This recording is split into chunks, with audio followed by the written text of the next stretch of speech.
Donc, je m'appelle Quentin Charois, donc je suis le président de Tri & Collect. Donc, on est une entreprise qui s'est fixée pour ambition de réinventer la gestion des déchets de chantier. Alors, c'est intéressant parce que les deux précédentes présentations disaient qu'il fallait se poser autour d'une table et repenser les problèmes. Et, donc, c'est exactement ce qu'on a fait.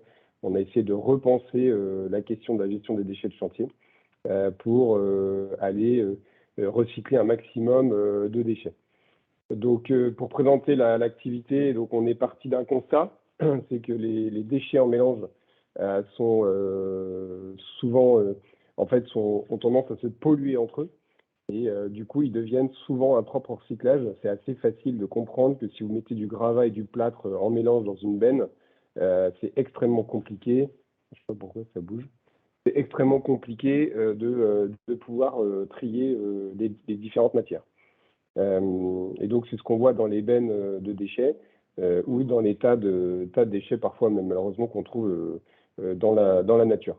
Alors, la bonne nouvelle, c'est que 100%, enfin 90% de ce qu'on trouve dans les déchets de construction sont parfaitement recyclables avec les techniques actuelles. Il n'y a pas besoin de faire beaucoup d'innovation.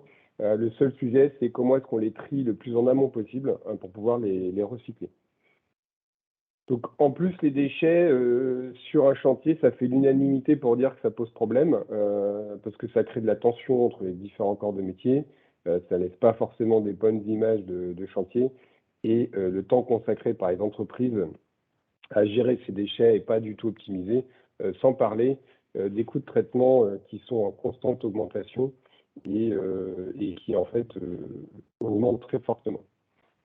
Donc les enjeux, ils sont assez simples. Il y a 46 millions de tonnes de déchets produits par an en France. La part du recyclage, il faut la grimper de 20% à 70%. Et l'idée, c'est de faire ça tout en mettant les coûts. Alors, au niveau de l'arrêtation, elle bouge énormément. Il y a aujourd'hui l'obligation de tracer les déchets et aussi de trier 7 flux de déchets sur chantier. Et comme je le disais juste avant, il y a une fiscalité sur le déchet qui est en train d'augmenter, d'exploser, ce qui fait qu'on pense que le déchet en mélange va coûter près de 250 € la tonne en 2025. Donc la logique, en fait, ce serait de passer de la benne en mélange, collectée en mélange, où on a du mal à la trier, donc on a du mal à la recycler, donc ça part soit en incinération, soit en enfouissement, à plutôt une nouvelle logique où on va trier à la source les déchets de manière à les envoyer directement vers les filières de recyclage.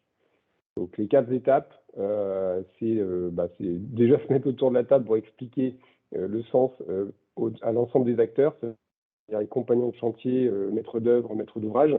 Ensuite, d'installer des stations de tri sur chantier pour collecter ensuite les déchets et les réemployer et recycler localement. Donc comment ça marche? C'est très simple, il y a 2 stations de tri, globalement les stations de tri en extérieur pour la partie gros œuvre, qui permettent de trier tout ce qui est gravat, bois, ferraille.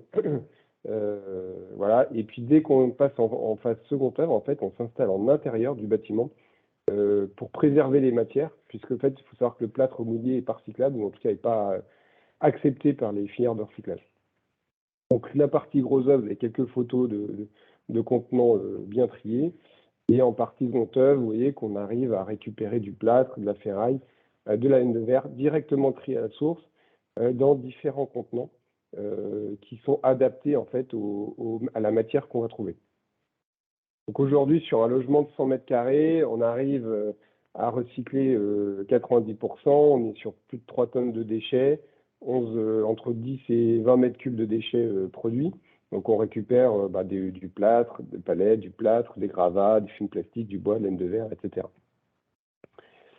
Alors les clients aujourd'hui, on travaille beaucoup avec les aménageurs et les promoteurs. Pourquoi? Parce qu'en fait, c'est les personnes qui peuvent inscrire dans les DCE finalement les prescriptions de tri.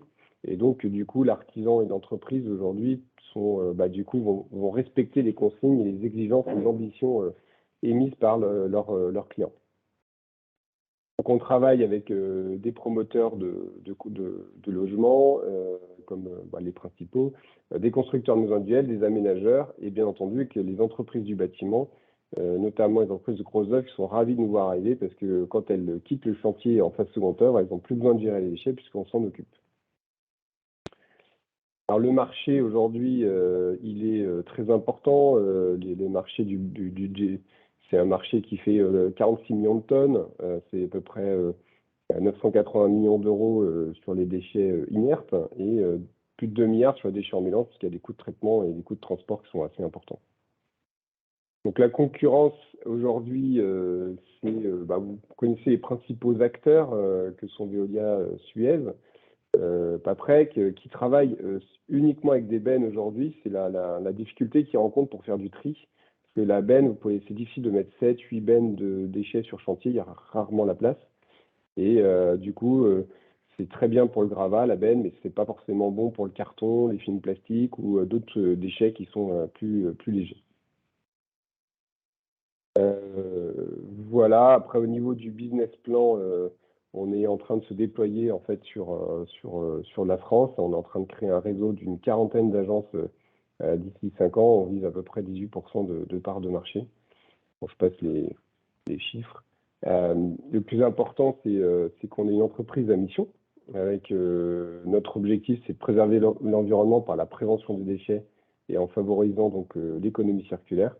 On a déjà couvert 3 régions à l'heure actuelle et donc on couvrira la France d'ici 2025.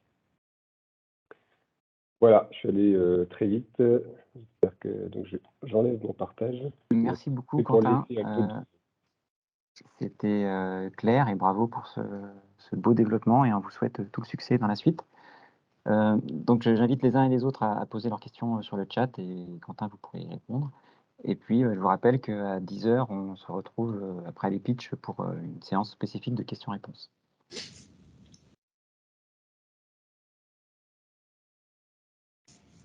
Je peux peut-être répondre il y avait une question sur la REP PMCB, sur oui. le financement des déchets triés sur chantier. Du coup, déjà, la REP PMCB, en fait, c'est un futur éco-organisme qui se mettra en place donc, en 2023, qui en fait vient accomplir finalement toute la partie réglementaire sur la question des déchets de chantier. Donc, le premier élément, c'était la traçabilité des déchets, donc s'assurer que les déchets finissent au bon endroit. Deuxième élément, c'était trier les déchets, donc tri c'est plus des déchets sur chantier. Donc, c'est deux décrets en juillet 2021, et donc ça permet de trier des déchets pour un futur recyclage.